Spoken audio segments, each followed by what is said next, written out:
के chief justice Aamir Farooq और justice मियां गुल हसन औरंगजेब पर मुश्तमिल खुसूसी बेंच दिन 2:30 बजे इस पर समाअत करेगा।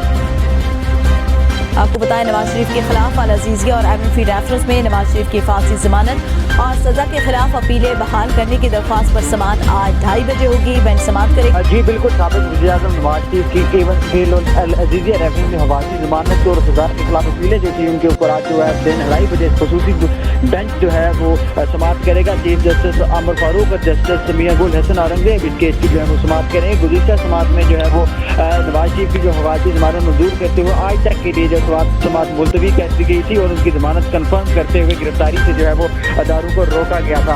आज इस्लामाबाद हाई कोर्ट के बाहर इस वक्त बड़ी तादाद में जो है वो नफरी तैनात है ताकि सिक्योरिटी के चार्ज के ऊपर काबू पाया जा सके। दूसरी तरफ नवाज शरीफ जो है वो 2:30 बजे के करीब जो है वो इस्लामाबाद हाई कोर्ट में आएंगे और वाजिब जमानत और दूसरी जो अपीलें बहाली की दरख्वास्त है उसके ऊपर